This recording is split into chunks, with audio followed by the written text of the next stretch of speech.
My parents invited me to a fancy family dinner, but told me to sit at the kids' table while my married younger sibs sat with the adults. I quietly picked up my stuff and left. Hours later, they were desperately calling me. I'm 32, single, and apparently still considered a child by my parents, despite having a master's degree, owning my own home, and running a successful freelance consulting business. This story happened 3 weeks ago, but I'm still processing the absolute audacity of my family. Some background first. I'm the oldest of 4 kids. My sister Emma is 30 and married with 2 kids. My brother Jake is 28, married with 1 kid on the way. My youngest brother Tyler is 26, just got married 6 months ago. Growing up, I was always the responsible one. Good grades, never got in trouble, helped with the younger kids, worked part-time through high school and college. My parents always treated me like the built-in babysitter and homework helper, but somehow never quite saw me as an actual adult with my own life and achievements. Meanwhile, my siblings got away with everything. Emma barely graduated high school, got pregnant at 22, and has never held a job longer than 6 months. Jake dropped out of college twice before finally finishing with a communications degree he's never used.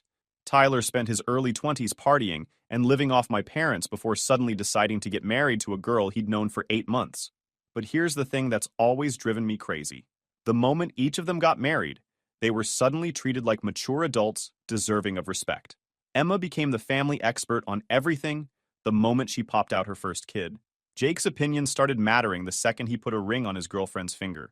And Tyler, who literally moved back in with our parents after college and stayed there until his wedding day, is now treated like some wise patriarch because he has a wife. Me? I'm still just good old reliable single Sarah, who clearly hasn't figured out her life yet. I've built my consulting business from nothing into something that lets me work with Fortune 500 companies. I own a 3-bedroom house in a great neighborhood. I travel internationally for both work and pleasure. I have a robust social life, volunteer with local literacy programs, and I'm genuinely happy with my life.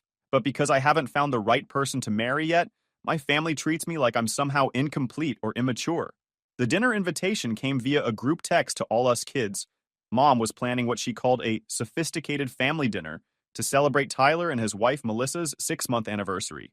She specifically mentioned it would be elegant and adult-focused, since Tyler was really coming into his own as a married man. I almost didn't go. These family gatherings have become increasingly uncomfortable for me over the past few years. But Tyler's actually my favorite sibling, even though he's the youngest, and I thought maybe this time would be different. Maybe they'd finally treat me like the adult I am. I should have known better. I showed up at my parents' house dressed nicely in a black dress and heels, carrying a bottle of expensive wine for Tyler and Melissa. The house was decorated like they were hosting a dinner party for important guests. Mom had used her good china, lit candles everywhere, and even hired a catering service instead of cooking herself. This was definitely the fanciest family dinner we'd ever had. Emma and her husband Brad were already there with their kids, 7-year-old Lily and 5-year-old Mason. Jake and his very pregnant wife Chelsea had arrived just before me. Tyler and Melissa were dressed like they were going to a country club. Everyone was mingling in the living room with cocktails. "Sarah!"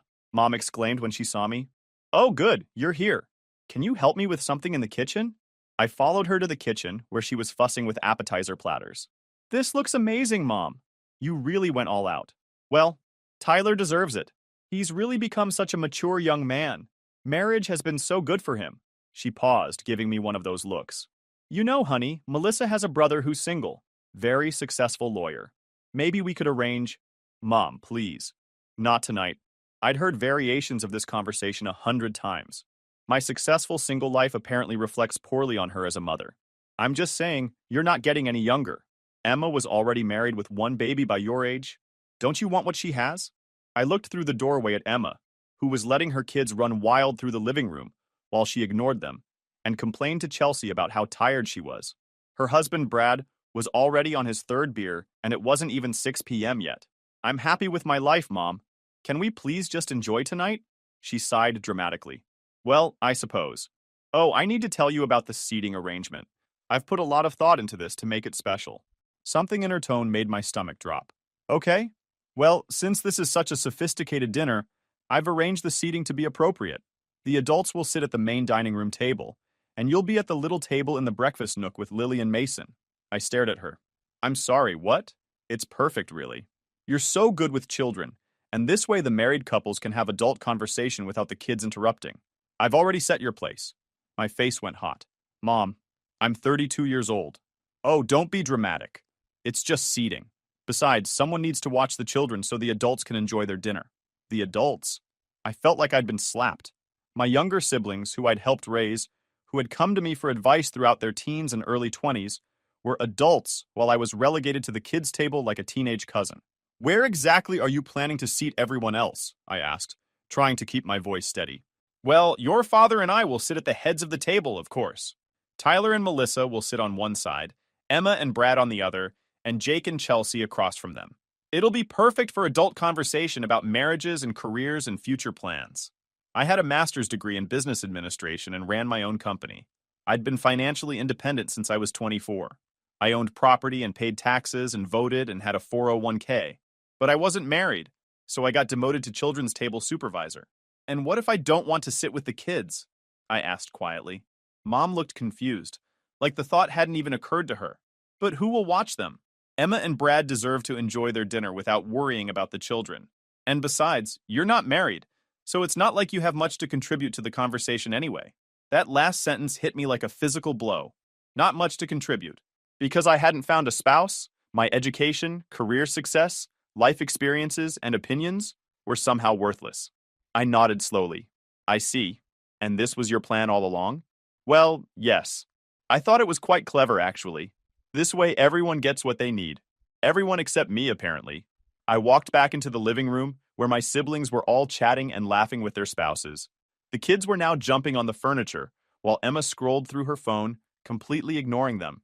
Tyler was telling some story about his new job that had everyone's attention. I looked at the dining room, where Mom had indeed set a beautiful table for 8 adults. Then I looked toward the breakfast nook, where 3 place settings sat at the small round table, normally used for quick casual meals.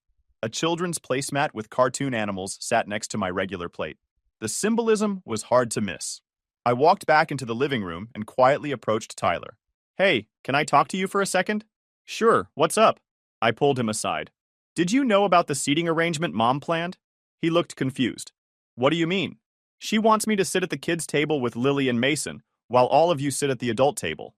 Tyler's face went through several expressions before settling on uncomfortable. Oh, I didn't know the specifics, but she did mention something about you helping with the kids during dinner. And you were okay with that? He shifted uncomfortably. I mean, you are really good with them. And it's just one dinner. Just one dinner. Like this wasn't part of a pattern that had been building for years. Tyler, I'm 4 years older than you. I know, but he trailed off, clearly not wanting to say what we both knew he was thinking. I wasn't married, so I didn't count as a real adult in the family hierarchy. I nodded. Right. Well, congratulations on your 6-month anniversary. I hope you have a wonderful dinner.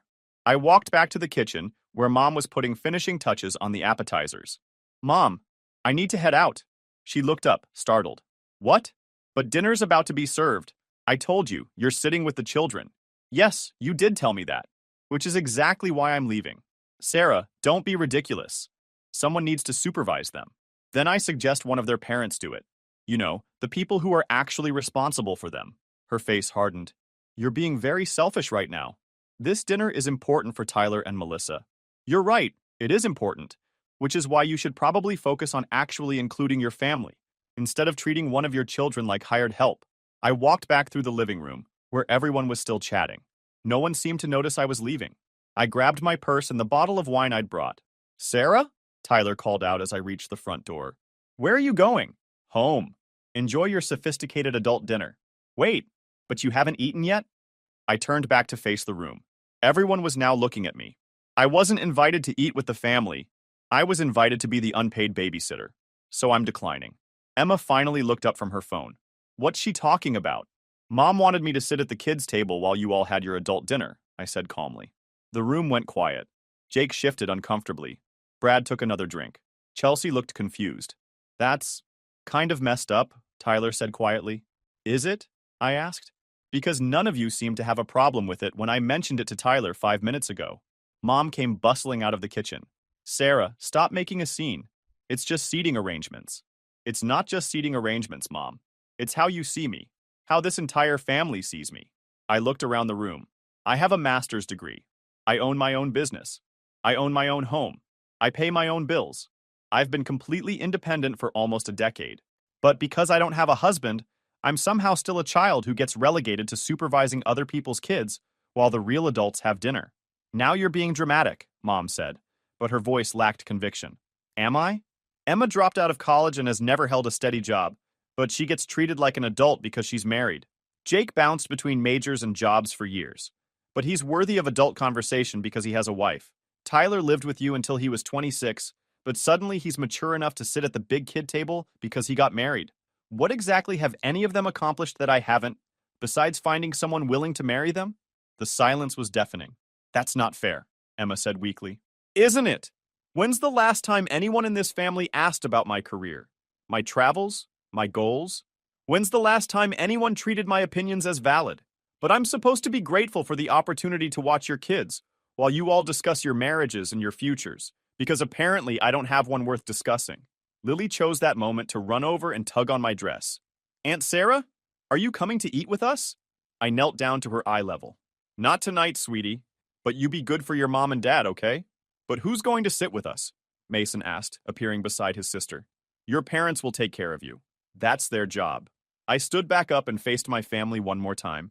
I'm going home. When you decide you'd like to treat me like the adult I am, feel free to call me. I walked out the door and drove home, hands shaking with anger and hurt. I'd been dealing with this dynamic for years, but having it made so explicit, so deliberately insulting, was more than I could take. I got home, changed into comfortable clothes, ordered Thai food, and opened a bottle of wine. I turned off my phone and watched Netflix on my couch, in my house, surrounded by my things, in my life that I'd built entirely by myself. Around 9 p.m., I turned my phone back on to find 17 missed calls and 43 text messages. The first call had come from Tyler about 30 minutes after I left. Then Emma, then Jake, then Mom, then Dad, then Tyler again. The pattern repeated for hours. The text messages were a journey. Tyler, 6:47 p.m. Hey, can we talk? Dinner was really awkward after you left. Emma, 7:03 p.m. Okay, I talked to Mom about what happened, and I think there might have been a misunderstanding. Jake, 7:15 p.m. Dude, Mom is freaking out. She says you ruined Tyler's dinner. What happened? Mom, 7:22 p.m. Sarah, you embarrassed me in front of Melissa's family and ruined Tyler's special dinner. Call me immediately. Dad, 7:35 p.m. Your mother is very upset. I think you owe everyone an apology. Tyler, 7:41 p.m. Look, I'm sorry about the seating thing. Can you just call Mom back? She's crying and saying the whole dinner was ruined. Emma, 7:58 p.m. The kids kept asking where you were. Mom had to sit with them and she was not happy about it. This made me laugh out loud. So when Mom had to actually parent her grandchildren during dinner, suddenly the seating arrangement was a problem. Jake, 8:14 p.m. Chelsea says what Mom did was messed up and she's right. But can you please just call back so we can fix this? Mom, 8:23 p.m. I cannot believe you would be so selfish and inconsiderate. Do you have any idea how hard I worked on this dinner? Dad, 8:31 p.m. Sarah, your mother spent all day preparing this dinner for the family. The least you could do is call her back. Tyler, 8:47 p.m. Melissa feels really bad about this. She says if she had known Mom was planning to make you sit with the kids, she would have said something. Please call me back. Emma, 8:52 p.m. Okay, so I might not have fully understood what happened before, but Chelsea explained it, and wow, that was really messed up. But Mom is like really upset. Jake, 9:01 p.m. Can you please just call someone back? Mom is talking about driving to your house. That last message prompted me to finally respond. Me, 9:03 p.m. Do not come to my house.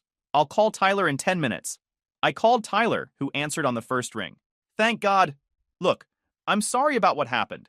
I honestly didn't realize how messed up the whole thing was until after you left. What exactly happened after I left? Tyler sighed. Well, Mom expected you to come back, so she kept waiting to serve dinner. When it became clear you weren't coming back, she completely lost it. She kept saying you embarrassed her in front of Melissa and that you ruined our celebration. And what did you say? At first, I was just trying to keep the peace, you know? But then Melissa asked me to explain exactly what happened. And when I told her about the kids' table thing, she was horrified. She said if her family ever did something like that to one of her siblings, she'd walk out too. Interesting. Tyler's new wife had more sense than his entire birth family. So, what happened with dinner? Well, Mom had to sit with Lily and Mason since Emma refused to leave the adult table. And the kids were being kids, you know? They were loud and messy and kept interrupting. Mom was getting more and more frustrated, especially because Lily kept asking where you were and why you left. And about halfway through dinner, Melissa asked Mom why she thought it was appropriate to treat you like a babysitter instead of a family member. Mom got defensive and said someone had to watch the kids. Melissa pointed out that their parents were literally sitting right there. I was starting to like this, Melissa. Then what? Then Emma finally said, maybe one of them should sit with the kids instead. And Mom completely lost it. She started crying and saying that you had ruined everything and that she'd worked so hard to make this dinner special. Chelsea pointed out that maybe if she'd included you in the dinner, instead of treating you like help, you wouldn't have left. Good for Chelsea. Yeah. And then Jake said he never really thought about it before, but it was pretty messed up how you always get treated differently because you're not married. Dad tried to defend Mom, but honestly, even he seemed to realize how bad it looked. So what's the situation now? Tyler was quiet for a moment. Mom wants you to apologize for embarrassing her and ruining the dinner. Dad thinks you should just call her and smooth things over. Emma and Jake think Mom owes you an apology, but they want everyone to just move on and pretend it didn't happen. And what do you think? I think Melissa is right. What Mom did was really messed up, and you had every right to leave. I also think I should have said something when you told me about it instead of just going along with it. This was more self-awareness than I'd ever heard from Tyler. Maybe marriage really had matured him. Quick pause, fellas. YouTube just dropped this new hype feature. If you're hooked on this story, smash that hype button. It tells YouTube this video deserves to blow up, and it keeps even crazier stories coming your way. Thanks so much for your support. All right, back to the drama. I appreciate that. So what do you want to happen now? I want to be treated like an adult member of this family, instead of like the family disappointment or unpaid babysitter. I want my accomplishments to be acknowledged and valued. I want my life choices to be respected even if they're different from everyone else's. That seems reasonable. Does it? Because based on the messages I got tonight, it seems like everyone thinks I'm the problem for not just sucking it up and sitting at the kids' table like a good little single woman. Tyler was quiet again. No, you're right. And I'll talk to them. Melissa already said she's going to say something to Mom next time she sees her. We talked for a few more minutes before hanging up. I felt slightly better knowing that at least Tyler and his wife understood why I'd left, but I wasn't holding my breath for any real changes. I didn't call my parents back that night, or the next day, or the day after that. By Thursday, the calls had intensified. Mom had left 3 voicemails, each one more frantic than the last. In the first one, she was angry. By the third one, she was crying and begging me to call her back. Dad left a message saying I was being stubborn and hurtful and needed to think about the family. Emma sent a long text about how the kids missed me and didn't understand why I wasn't coming around anymore. Jake called and left a message saying he'd been thinking about our conversation at Christmas last year when I'd mentioned feeling excluded from family stuff, and he was starting to understand what I meant. But it was Tyler's text that finally got to me. Melissa and I want to take you to dinner this weekend. Just the 3 of us. She wants to apologize for not speaking up during the dinner planning, and I want to apologize for not having your back when I should have. Would Saturday work? I agreed to dinner with Tyler and Melissa. We went to a nice restaurant downtown, and I immediately understood why Tyler had fallen for her. She was smart, funny, and had clearly been thinking a lot about what had happened. I have to tell you, she said after we'd ordered. I was absolutely mortified when Tyler explained the seating arrangement to me. In my family, that would never happen. It's been a pattern for a long time, I admitted. I just finally hit my limit. Tyler told me some stories about growing up, and I can see why. The way he described it, you basically raised him and his siblings while your parents treated you like a live-in nanny. Tyler looked uncomfortable. I never really thought about it that way, but yeah, that's kind of what happened. Sarah was always the one helping us with homework, driving us places, mediating our fights with Mom and Dad. But the minute each of you got married, you suddenly became the adults in the family while Sarah remained the responsible child, Melissa continued. It's honestly bizarre. It is bizarre, I agreed. And what really gets me is that none of my accomplishments seem to matter. I've built a successful business, I own my home, I'm financially stable, I travel, I have great friends. But because I haven't found a husband, I'm somehow still seen as immature and irresponsible. Which is crazy, Tyler said. You're literally the most successful person in our family. This was the first time any of my siblings had ever acknowledged that. So what can we do to fix this? Melissa asked. I honestly don't know if it can be fixed, I said. This isn't just about one dinner. It's about years of being treated like I'm less than because my life looks different from what my parents expected. Tyler was quiet for a long time. Finally, he said, I've been thinking about this a lot since Saturday night. I think mom has this idea in her head about what success looks like for women. And since you don't fit that model, she doesn't know how to categorize you. So she categorizes me as a failure. Yeah, basically. And I think she's doubled down on it because admitting she's wrong would mean admitting she's treated you unfairly for years. Which she has. Which she definitely has. Melissa reached across the table and squeezed my hand. For what it's worth, Tyler talks about you all the time. How proud he is of what you've accomplished. How much you helped him when he was younger. How much you've taught him about work and life. You've had a huge positive impact on his life. I felt tears prick my eyes. Thank you. That means a lot. I want you to know that going forward, Melissa and I are going to make sure you're treated fairly at family stuff, Tyler said. No more kids' tables. No more being voluntold to babysit. No more dismissive comments about your life choices. I appreciate that, but I don't need you to protect me. I need the family to actually change how they see me. Then that's what we'll work on. We had a good dinner, and I felt hopeful for the first time in days. Tyler seemed to genuinely understand the problem, and Melissa was a good influence on him. But I still didn't call my parents. Friday morning, I got a call from an unknown local number. I almost didn't answer, but something made me pick up. Sarah, this is Melissa's mom, Carol. I hope you don't mind that Tyler gave me your number. I was confused. No, that's fine. Is everything okay? Well, I'll be honest with you. Melissa told me what happened at your family dinner last weekend, and I'm calling to invite you to our family dinner this Sunday. Melissa thought you might like to see how a family dinner should go. I was touched but also hesitant. That's very kind of you, but I don't want to impose. You wouldn't be imposing. We'd love to have you, and I think you might enjoy it. We actually treat all of our adult children like adults, regardless of their marital status. The gentle shade in that comment made me laugh. I'd love to come. Wonderful. Tyler has our address. Come around 5 and don't bring anything but yourself. Sunday dinner with Melissa's family was a revelation. They had 4 kids, ranging in age from 26 to 34. 2 were married, 2 weren't. But all 4 were treated with equal respect and affection. Carol and her husband asked about everyone's careers, hobbies, travels, and goals. The conversation was lively and inclusive. No one was relegated to children's duty, and when Melissa's brother's kids got restless, both parents took turns handling them. I felt more valued and included in that one dinner with strangers than I had in years of family gatherings with my own relatives. When Tyler dropped me off at home afterward, he said, "That's what family dinner should look like, isn't it?"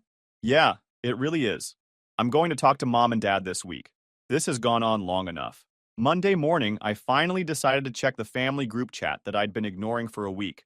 I had 67 unread messages. The progression was fascinating to watch. It started with Mom complaining about me ruining Tyler's dinner. Then Emma and Jake weighing in with tepid support for both sides. Then Tyler defending me. Then Melissa joining the chat. Apparently Mom had added her, and politely but firmly explaining why what happened was inappropriate. Then things got interesting. Chelsea, Jake's wife, chimed in supporting Melissa. Then Brad, Emma's husband, made some comment about how he'd never thought about it, but I always did seem to get stuck with kid duty at family events. Then, Jake admitted he'd been thinking about it and realized how unfair the family dynamics were. The most recent messages were from Saturday night, with Mom asking why no one was responding to her anymore, and Dad saying the whole family was falling apart. I scrolled back through and read the entire conversation. By the end, Mom was isolated in her position that I owed everyone an apology, while Tyler, Melissa, Chelsea, Jake, and even Brad were all saying she owed me one. Emma was notably quiet through most of it, only chiming in occasionally to say she thought everyone should just forgive and forget. I decided not to respond to the group chat, but I did call Jake. "Oh, thank God," he said when he answered. "Are you okay? No one's heard from you all week." "I'm fine. I just needed some space to think. Look, I owe you an apology. Chelsea made me go back and think about every family gathering for the past few years, and she's right. You always get stuck dealing with the kids while the rest of us get to relax and socialize. That's not fair. Thank you for saying that." And the more I thought about it, the more I realized how dismissive we've all been about your life. Like, you have an amazing career and you travel to all these cool places, but we never really ask about any of it. We just assume you're not as fulfilled as us because you're not married. I'm glad you're starting to see it. Chelsea wants me to ask if you'd come to dinner with just us sometime. She says she wants to hear about your business and your travels. Stuff we never talk about at family dinners. I agreed to that as well. It seemed like the conversation was actually sparking some genuine reflection in my siblings. Tuesday evening, Tyler called to warn me that Mom and Dad were planning to show up at my house. I tried to talk them out of it, but they're convinced you're just being dramatic, and that if they can corner you in person, you'll apologize and everything will go back to normal. When are they coming? Probably tomorrow evening. Dad said something about stopping by after work. Okay, thanks for the heads up. Wednesday evening, right on schedule, my parents showed up at my door. I saw their car pull into my driveway and took a deep breath before answering the doorbell. Sarah, Mom exclaimed, as if she was surprised to see me at my own house. We've been so worried about you. Hi, Mom. Dad. Dad looked stern. We need to talk. Okay, come in. We sat in my living room, and there was an awkward silence while they looked around. They'd only been to my house a handful of times since I'd bought it, and they always seemed surprised by how nice it was. You have a lovely home, Mom said, as if she was just noticing it for the first time. Thank you. Another silence. Sarah, Dad began, we're here because this situation has gotten out of hand. Your mother worked very hard on that dinner for Tyler, and walking out the way you did was hurtful and embarrassing. I see. And what part of the evening do you think I should have handled differently? Mom jumped in. You should have just sat where I asked you to sit and helped with the children. It was one dinner. You completely overreacted. So you still think it was appropriate to seat me at the kids' table while my younger siblings sat with the adults? It was just practical, Mom insisted. Someone needed to watch Lily and Mason. Why didn't Emma and Brad watch their own children? Because they deserve to enjoy their dinner without having to worry about the kids. And I didn't deserve to enjoy my dinner? Mom looked frustrated. It's different. They're married. They have responsibilities and stress at home. You don't have those same obligations. There it was again. Because I wasn't married, my time, comfort, and dignity were less important than my married siblings. Mom, I want you to think carefully about what you just said. You think Emma and Brad deserve to enjoy their dinner without having to parent their children, but I didn't deserve to enjoy my dinner at all. Instead, I should have been grateful for the opportunity to provide free childcare while the adults had real conversations. You're twisting my words. Am I? Because that's exactly what you arranged. You invited me to a family dinner and then excluded me from the family part while expecting me to work the entire time. Dad jumped in. Sarah, you're being dramatic. It was just one evening, and you've turned it into this huge thing. It's not just one evening, Dad. It's a pattern. When's the last time either of you asked about my work, my travels, my goals? When's the last time you treated my opinions as valid? They both looked uncomfortable. When's the last time you were proud of me for something other than how well I handled watching other people's children? Silence. I can tell you when. It was when I graduated college, 11 years ago. Since then, every family conversation has been about Emma's kids, Jake's marriage, Tyler's latest adventure, and what I'm doing wrong by not being married yet. That's not true, Mom said weakly. Isn't it? Last Christmas, I mentioned that I'd been invited to speak at a conference in London. Do you remember what you said? More silence. You said, that's nice, dear, and then immediately changed the subject to ask Emma about potty training. I had been invited to speak to 500 business executives about strategy consulting, and you dismissed it in favor of discussing toddler bathroom habits. Mom's face was getting red. I didn't mean to dismiss you, but you did, just like you've dismissed me over and over again. And then when I finally stood up for myself, your response was to demand that I apologize for being hurt. Dad shifted uncomfortably. Look, maybe we haven't been as attentive as we should have been, but you embarrassed your mother in front of Tyler's new wife. That wasn't okay. You're right, Dad. It wasn't okay. What wasn't okay was Mom planning a seating arrangement that would humiliate me in front of Tyler's new wife. What wasn't okay was treating me like hired help instead of like your daughter.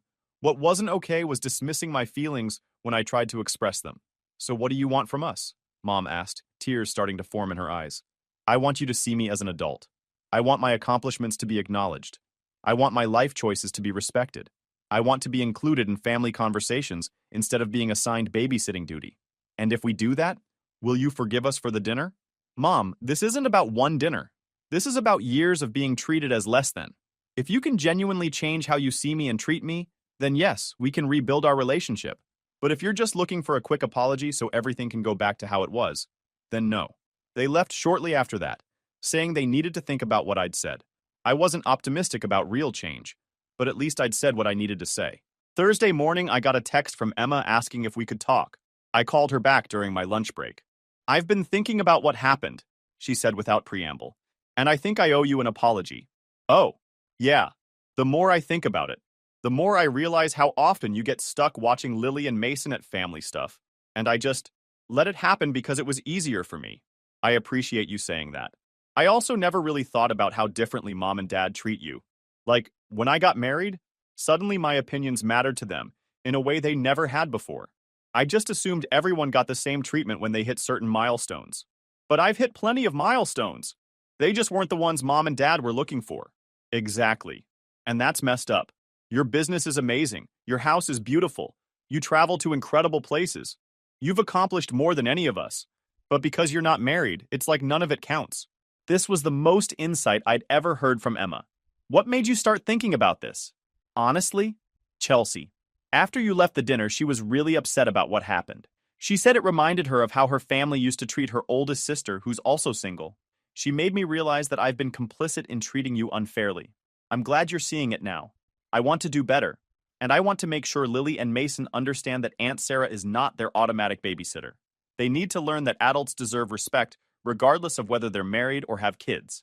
That would mean a lot to me. Also, I'd love to hear about your business sometime. I don't think I've ever asked you about it properly, and I realized I don't even really understand what you do. We talked for another 20 minutes about my work, and for the first time in years, Emma seemed genuinely interested and impressed. It was a good conversation.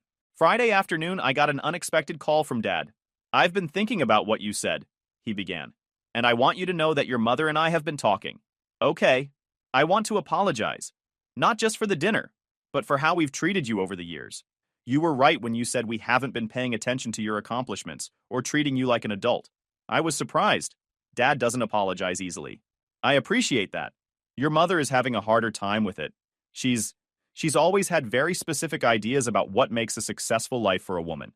And when you didn't follow that path, I think she didn't know how to relate to you. So she decided I was a failure instead of expanding her definition of success.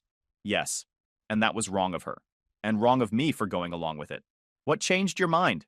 Dad was quiet for a moment. "Tyler came over Tuesday night after you met with him and Melissa. He sat us down and explained some things about how we've been treating you. He was very direct about how unfair we've been. Good for Tyler. He also told us about dinner with Melissa's family, how they treat all their children equally regardless of marital status.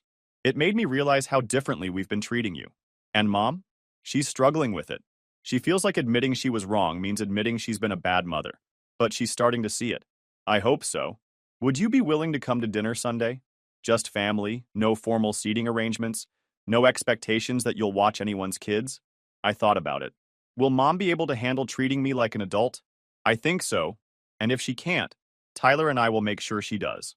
I agreed to come to Sunday dinner, with the understanding that if anyone tried to hand me a child or dismiss my contributions to conversation, I would leave again. Sunday dinner was better. Not perfect, but better. Mom was clearly making an effort to ask about my work and actually listen to the answers. She still seemed uncomfortable with it, like she was reading from a script, but it was progress. Emma kept her kids at the table with her and Brad. Jake made a point of asking about my recent trip to Portland for a consulting project. Tyler and Melissa helped steer conversations toward topics that included everyone. The biggest moment came when Mom brought up Tyler and Melissa's plans to buy a house. In the past, this would have led to a long discussion about the importance of homeownership for young families, with pointed looks at me about how I should find a husband so I could experience this milestone too. Instead, Dad said, "Sarah can probably give you some good advice about the buying process. She's been through it already." It was a small thing, but it acknowledged that I had valuable life experience worth sharing. We're not completely back to normal yet, and I don't know if we ever will be. But for the first time in years, I feel like my family is actually trying to see me as a whole person instead of as their disappointing single daughter.